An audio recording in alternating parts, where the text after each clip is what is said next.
Closely linked with our last session on negative space is a rule you might have heard of before called the rule of thirds. But what is the rule of thirds? The rule of thirds is a grid system based on studies which have shown where people's eyes naturally go when looking at an image. Start by imagining a grid with 2 horizontal lines across and 2 vertical lines down, splitting the space into thirds, like this. When you take your photo, the 4 intersections of the grid are, according to research, where your viewer will let their gaze rest first. This means it's a good place for you to put your subject or key elements of the scene.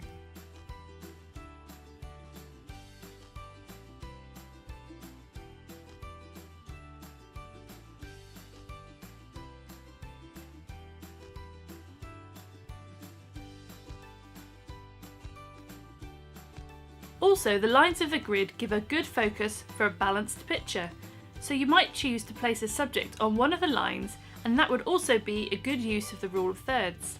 Why use the rule of thirds? Again, it comes down to showing your viewer what's important in your photo and what you're trying to convey. By putting your key elements in the intersecting points, your viewer's eye will go straight to the most important part of your scene.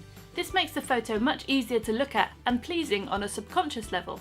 You can also balance your image nicely by using the rule of thirds. By keeping elements along these imaginary lines, your photo will naturally look more pleasing.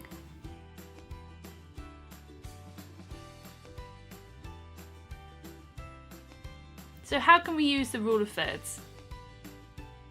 When you look through your viewfinder or on your screen, imagine this grid of thirds across your image and then decide what the main elements of your photo are. Aim for your most important element to be on one of these intersecting points. For portraits, you would put the subject's eye closest to the lens in the top intersection.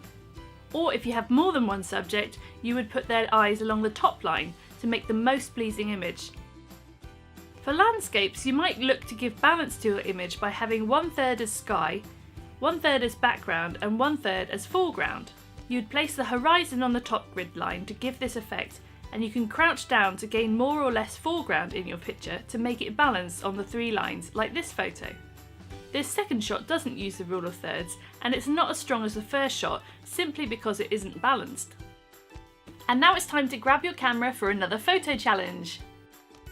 With your choice of subject, whether it be people, nature or landscapes, take some shots where you first think of what your key element is, and then try placing your most important one on one of the 4 intersections. Also try taking photos where you use the entire line as a point of interest, like placing a person on it or a horizon. Remember to share your best shots in the Facebook group and use the hashtag Rule of Thirds.